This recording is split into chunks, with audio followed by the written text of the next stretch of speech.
In this video, I'm going to tell you a story and tell you why rich people may be poor or are poor unknowingly. Most people that are rich are actually poor. Why those that are poor are actually rich unknowingly to them.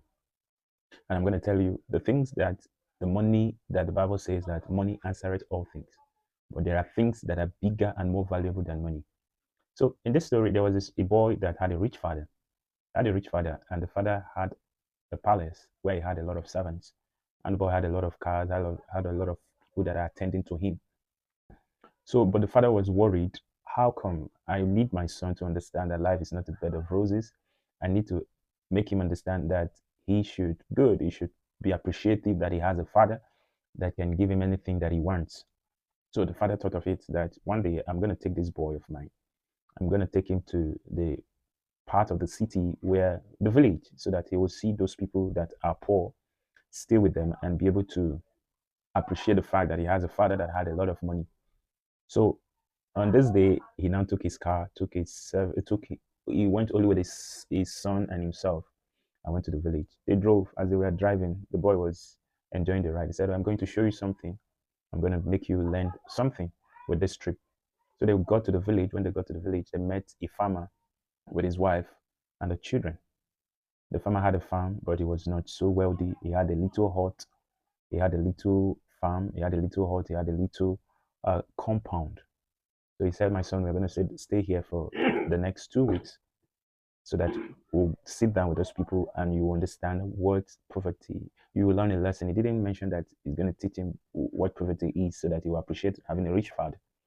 So the boy and the father was in that house. The woman will use the firewood, make some food, and invite them to come and eat. They will come and eat, sit down in the night. There was no light. They will just sit down in the moonlight, stay outside, watch, just discuss. And they had a small garden where they needed like vegetables. They would go and get the vegetables. If they need to get water, they have to go to the stream to get water. And if they needed anything, almost like everything they needed, they could get it fresh and they could get it happily. In the morning, the man will wake up, greet his neighbors, and just be happy. And the boy was just observing. So at the end of the 2 weeks, the father said, "You know what? We're going to leave." And the boy was very excited because he played with the farmer's children, and he was so happy. He had the freedom to run around in the compound. So at the end of the 2 weeks, it was time to go. When it was time to go, the the father said, "You know what? Let's go." As they were going, he said, "My son, what have you learned?" The boy said, "I've learned a lot of things. I've learned a lot of things." The father was excited. He said, what have you learned? What is it? He said, "I've learned that really we're in bondage. We think we are rich. We have swimming pool, but this poor, in quote, this farmer where we stayed, they had stream where they can easily go and get water. If we want to buy our food, we go to the supermarket and buy processed food. But those people, if they want to get vegetables, they'll just they'll get to their farm, get a little vegetables, get those fresh foods, and they eat. But us, we have to go to the shopping mall and get those things. And I could play around. And I noticed that the man had a lot of friends. He had a lot of good neighbors. But us, we are not free to interact with. Well, everybody is just like servants. We're not free to talk to our neighbors.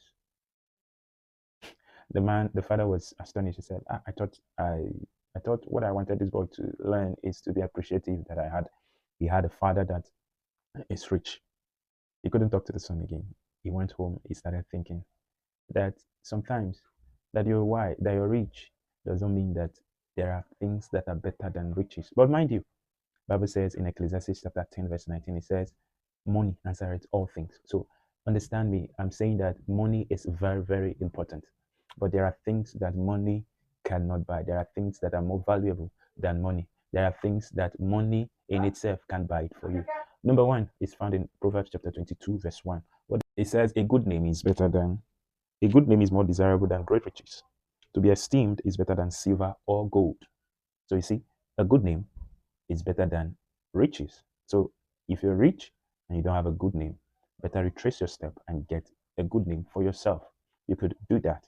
But if you're rich and you have a good name, then you are doubly blessed. Another thing that is better than riches that we may not look at is wisdom. Proverbs chapter 16, verse 16. Proverbs 16, verse 16. It says that Proverbs 16:16. It says, how much better to get wisdom than gold, to get insight rather than silver. So wisdom is more profitable than riches. Another thing that is far better than rich is peace of mind.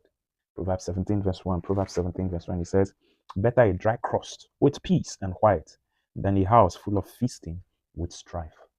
So it's better to be in a house that there is peace, even if there's not much, than being in a house. I've seen houses where they are very rich, but there is strife, anger, fear, and strife every minute. It's better to be in a house that there is peace than being in a house where there is a lot of feasting and there is strife everywhere. Another thing that is better than riches is love. Proverbs chapter 15, verse 17. It says, Proverbs 15, verse 17, better a dish of vegetable with love than a fattened calf with hatred. It's better you eat peacefully with love, even if it's small dish, than eating a lot, having a lot of sumptuous meal with hatred. That's what the Bible says.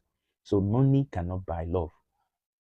Little that you have, let there be love. Another thing is Proverbs 28, verse 6. Proverbs 28, verse 6. It says, better the poor whose ways of life is blameless than the rich whose ways are perverse. So better to have a right way, live righteously. Righteousness. Righteousness is very, very important than having great riches. Having great riches and what you have is sorrow. Another thing, Bible says that what shall it profit a man to gain the whole world and lose his soul? What shall it profit a man to gain the whole world and lose his soul? So in case you come across my video and you have everything that you have, but your soul is perishing, better retrace your step before it's too late. It will become too late the moment you die, the moment you enter the grave. It's better to have your soul saved. You reconcile with your maker. And in case you need that, just identify by leaving a comment under this comment section. I will personally try so much to reach you. So your salvation, the salvation of your soul is more important than the riches that you have. Bible also says that godliness with contentment is great gain. So no matter the amount of money you have, if you're not contented, then you are doomed.